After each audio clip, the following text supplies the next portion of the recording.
ሰላም ለእናንተ ይሁን በዓለም ዙሪያ ለምትኖሩ ለሰው ልጆች ሁሉ። ዛሬ የማቀርበው የማርቆስ ወንጌል ምዕራፍ 4 ነው። ኑ አብረን እናንብብ። ምዕራፍ 4።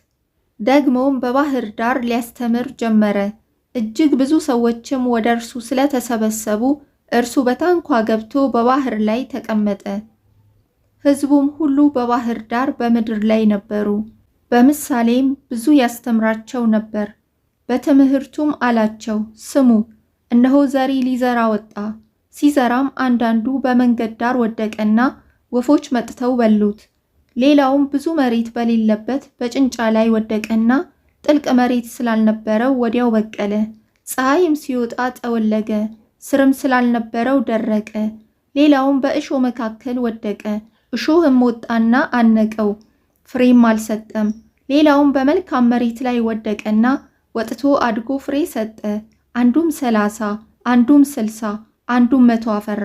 የሚሰማ ጆሮ ያለው ይስማ አለ። ብቻውንም በሆነ ጊዜ በዙሪያው የነበሩት ከ12ቱ ጋር ስለ ምሳሌው ጠየቁት።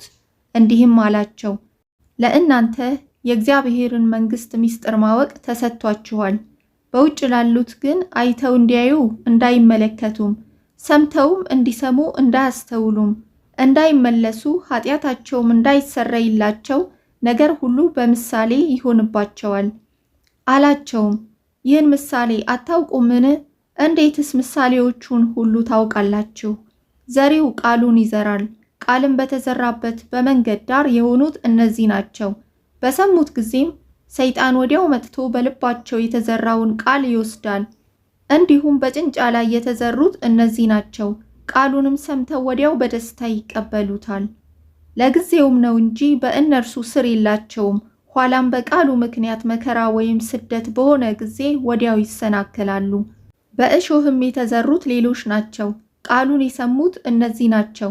የዚህም ዓለም ሐሳብና የባለጠግነት ማታለል፣ የሌላውም ነገር ምኞት ገብተው ቃሉን ያንቃሉ፣ የማያፈራም ይሆናል።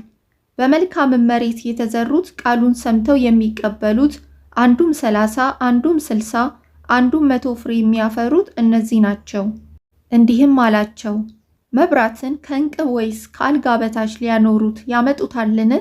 በመቅረዝ ላይ ሊያኖሩት አይደለምን?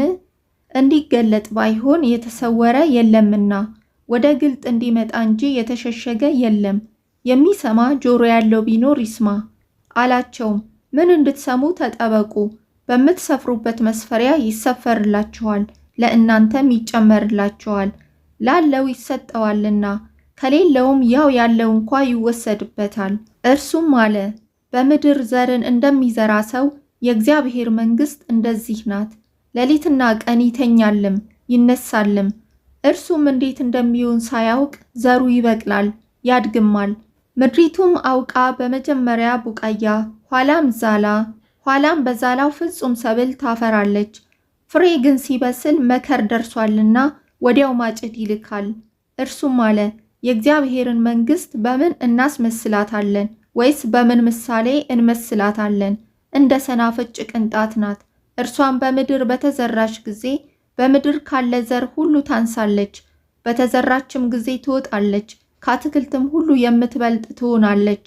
የሰማይ ወፎችም በጥላዋ ሊሰፍሩ እስኪችሉ ታላላቅ ቅርንጫፎች ታደርጋለች። መስማትም በሚችሉበት መጠን እነዚህን በሚመስል በብዙ ምሳሌ ቃሉን ይነግራቸው ነበር። ያለ ምሳሌ ግን አልነገራቸውም። ለብቻቸውም ሲሆኑ ነገሩን ሁሉ ለገዛ ደቀ መዛሙርቱ ይፈታላቸው ነበር። በዚያም ቀን በመሸ ጊዜ ወደ ማዶ እንሻገር አላቸው። ሕዝቡንም ትተው በታንኳ እንዲያው ወሰዱት። ሌሎች ታንኳዎችም ከእርሱ ጋር ነበሩ። ብርቱ አውሎ ንፋስም ተነሳና ውሃ በታንኳይቱ እስኪሞላ ድረስ ማዕበሉ በታንኳይቱ ይገባ ነበር። እርሱም በስተኋላዋ ትራስ ተንተርሶ ተኝቶ ነበር። አንቅተውም መምህር ሆይ ስንጠፋ አይገድህምን? አሉት። ነቅቶም ንፋሱን ገሰጸው፣ ባህሩንም ዝም በል ጸጥ በል አለው። ንፋሱም ተወ፣ ታላቅ ጸጥታም ሆነ። እንዲህ የምትፈሩ ስለምን ነው? እንዴትስ እምነት የላችሁም? አላቸው። እጅግም ፈሩና እንግዲህ ንፋስም ባህርም የሚታዘዙለት ይህ ማን ነው ተባባሉ።